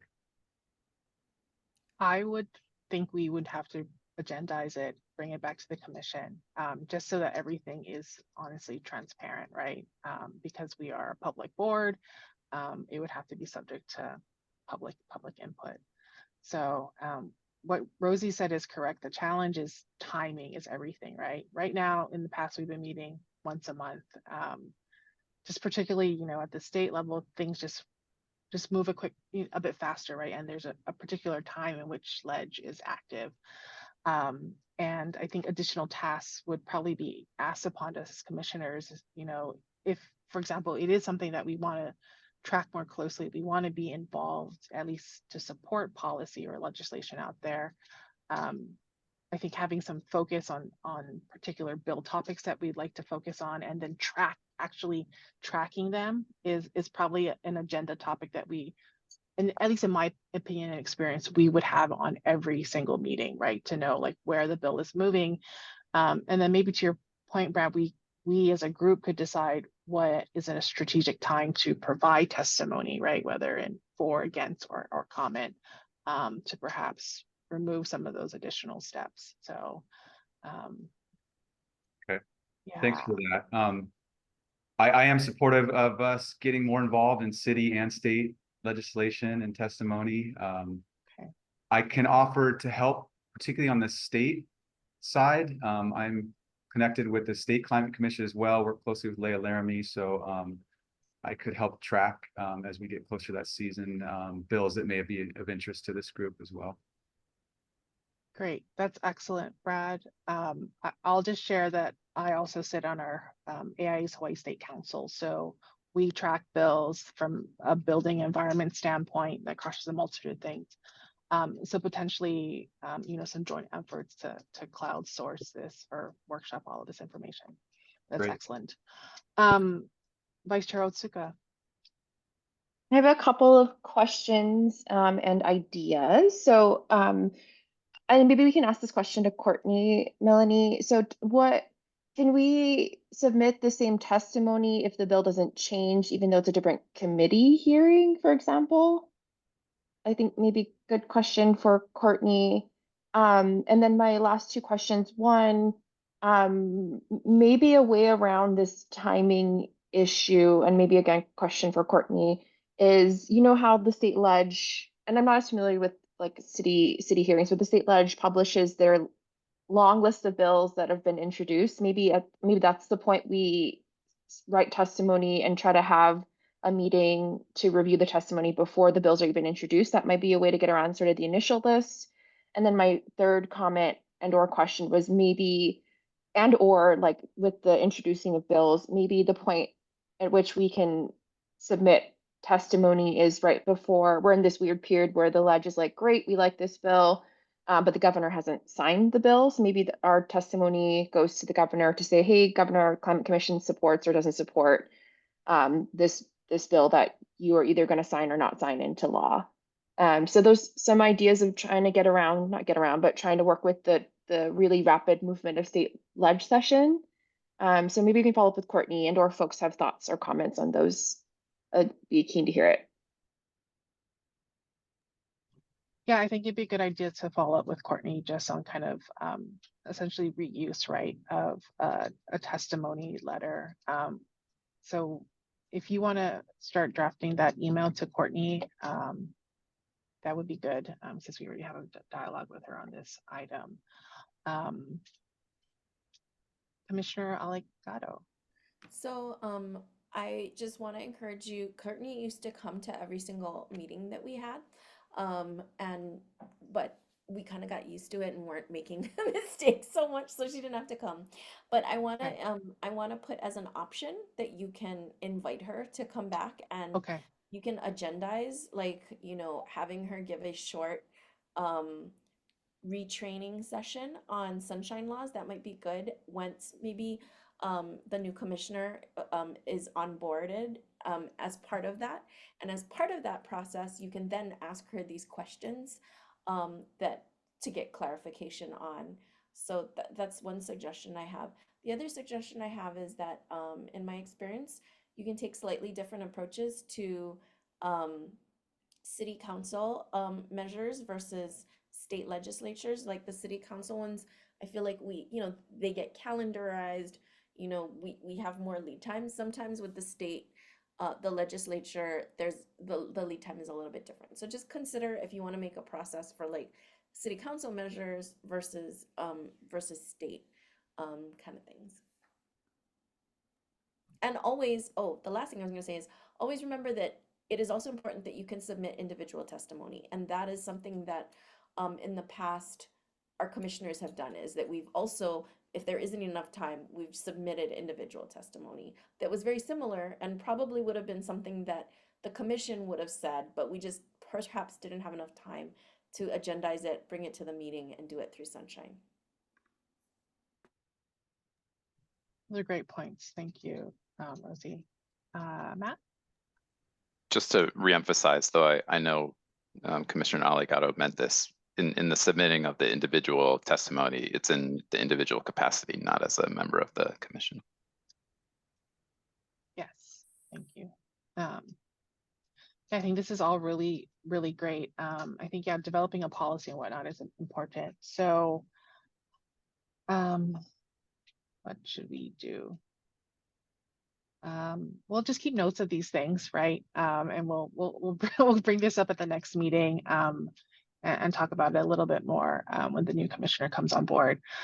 Are there any other ways or thoughts that other commissioners might have in which we could, share information to the city?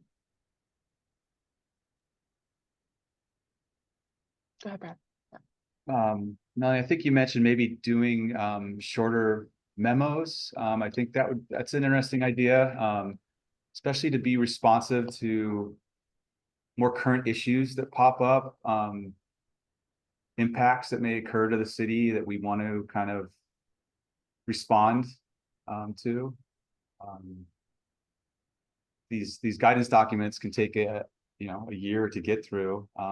They've been wonderful. It's worth the effort, but I think the idea of we should keep that in mind, a shorter format that could be a little more responsive on maybe narrower issues and more kind of immediate concerns. Yeah. So thanks for suggesting that. Yeah. Agree. Okay. I think these are great items. I think we can continue talking more about this. Kiana, you have one last thing, and maybe we'll move to the next item. Yeah. But I like this discussion. And we'll have them in the meeting minutes, and I will continue to have this on the agenda, and we can kind of build upon this. But one thing I would like to maybe ask the commissioners is, in the past when we've been talking about the guidance documents, and I think this relates to the memo discussion, areas that we want to investigate. And I know we each have like subject matter, right, that is pertinent to the work that we do.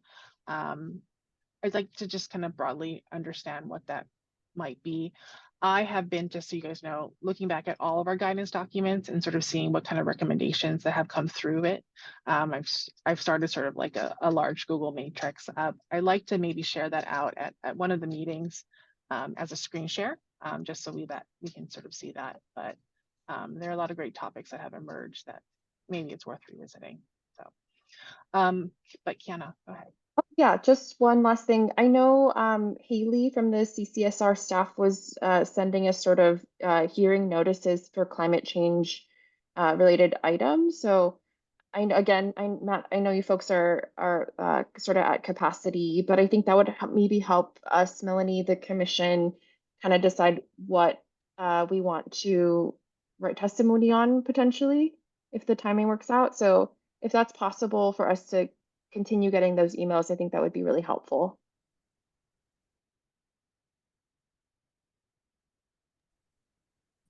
Yes, I think we can institute a practice. Again, at the city council level, if something is a new bill, it certainly has a much longer runway than the rush that is the 5-month state legislative process. Thank you, Matt, for offering that needed support. Are there any comments from the public regarding this agenda topic?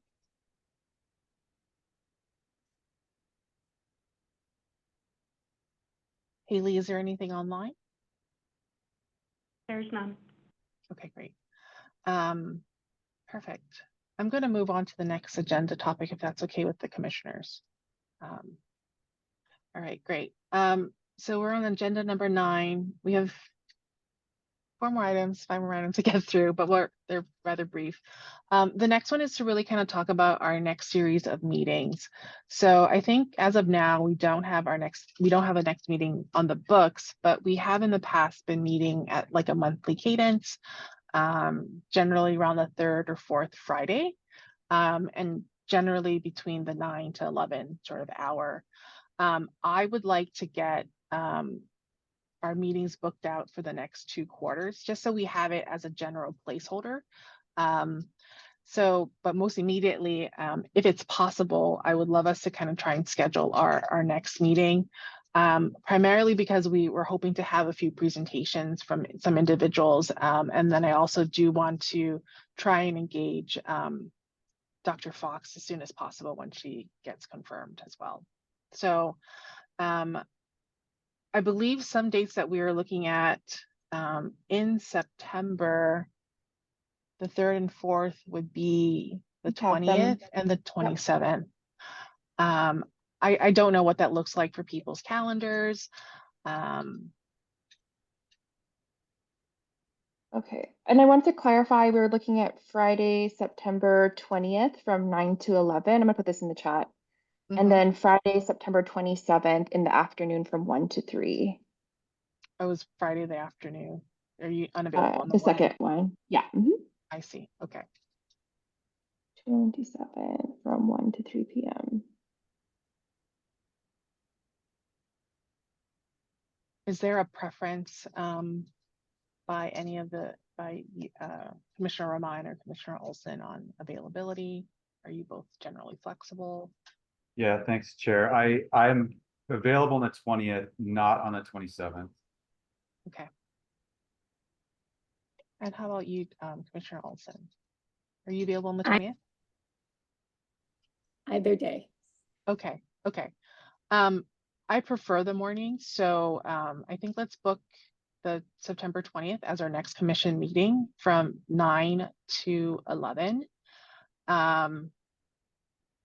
And I guess I just want to ask, Kiana, your schedule, so is it every 4th Friday where you're unavailable in the morning? I think it's the 3rd Friday generally. I can send you the dates. It just overlaps with the state TOD council that I'd like to go to. Okay. But they have their schedule through 2025, so I can send you. Is it helpful if I send you the dates for those? They're not Yes. always the third Friday. They're sometimes the fourth. Okay, because where I'm going is if Corinne is available, I would like her to send out a meeting poll so we Yeah. could kind of just schedule out the next meeting so it's on everyone's calendar. Whether or not we decide to execute it, we just kind of have that as a placeholder. So yeah, so but just for everyone's knowledge, we'll be looking at the 3rd and 4th Friday of each month from 9 to 11. Mhm. Okay. I'm going to move on to our next agenda item, which is comments and correspondence, and communication from the public. So we didn't receive none, which is great. So we're going to move on to our next agenda item, public input for matters that are not on the agenda. Is there anything from the public?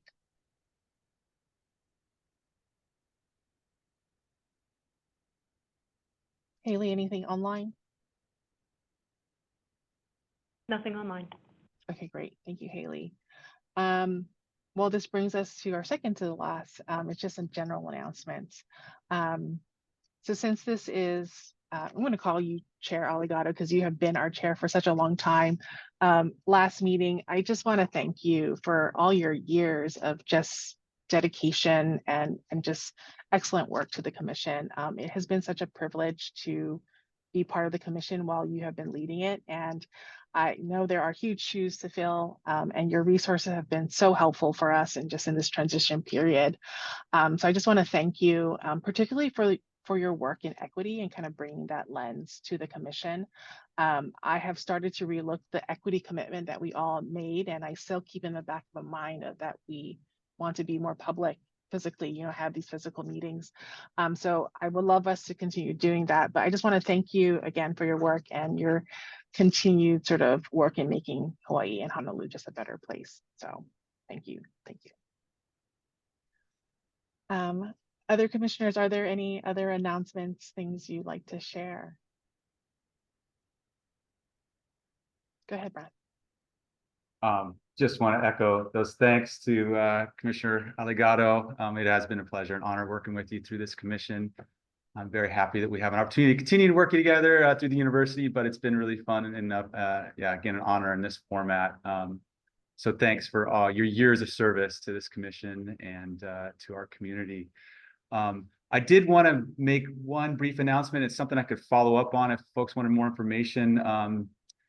Hopefully news has gotten around about this, but Hawaii, through our Sea Grant program and through a range of partners, we received $68.5 million through the NOAA Climate Resilience Regional Challenge. So again, this is a big project. I'd be happy to brief out more on for later for time's sake, but we're going to be doing a range of projects with a number of different partners, including DLNR, HUA, the Nature Conservancy, State Office of Planning, Conservation International, Kupu Aina Corps, and a number of other local partners, not naming them all for time's sake. We're still kind of in the pre-award phase, hoping to kick this off in October. And we'll be doing a range of different resilience efforts, really focused on a Mauka to Makai approach for improving climate resilience. And we're focused on a number of moku, one in each of the islands here in Hawaii. And on Oahu, it'll be Waianae. Those moku were picked for their high potential for promoting Native Hawaiian stewardship and practices, and areas that have lacked historic investment in climate resilience. So we're really excited about this award. Sea Grant is a lead, but we really look at this as an opportunity for the whole state and including Oahu. Happy to provide more details at a future meeting if desired on our work, especially for Oahu. We're still working out all those detailed work plans and again in the pre-award phase. I'll put a link to that project in the chat here, and folks can reach out to me if they have questions.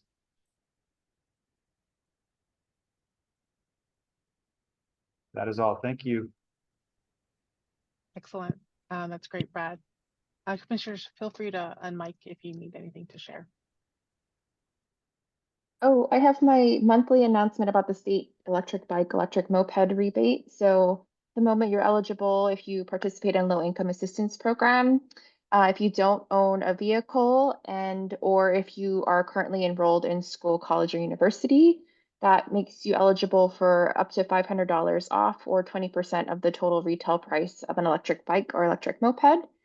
So please take advantage of that if you're interested. And then my second announcement is the Hawaii Conference of Planning Officials is from September 11th to 13th. It's going to be on Hawaii Island this year in Kamuela, and there will be multiple climate change topics being presented. So if folks are interested, I'll pop the link for both into the chat.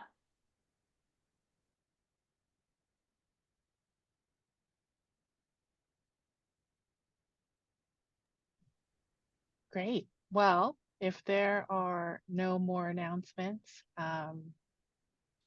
Commissioner Aliaga, I don't know if there's anything you'd like to say, but okay. Great. I guess Well, I'll just say thank you again. I would like to say thank you. This was very much a new effort when I stepped onto this commission, and I guess what I would just like to express is just really deep appreciation for OCCSR. They do so much behind you all do so much behind the scenes. You're so proactive. I think I'm just very proud to have been part of this process and to really highlight and bring to the fore and hopefully empower our city agencies so that when and if climate disasters or other crises hit, that we have already thought about it and we are very prepared, and there will be hard decisions to make, but we've brought the best information that we can to those decision making and policy making processes for the best benefit of the people of the city and county of Honolulu. oh, thank you, Rosie. Excellent words. You will always be our chair. Again, so thank you, everyone. Thank you, Commissioner Aliaga and Director Gonzer for all your work. I just want to say on behalf of the commissioners, it was such a pleasure to work with you guys. Wish you all your best on your next chapter. And please stay in touch. This concludes our agenda for today. It is now 11:17, and I'm going to bid you all aloha. Thank you so much. See you next month. Aloha. Thank you, Thank you. Rosie. Thank Thanks, you, Connie. Matt. Good job. Appreciate you both so much.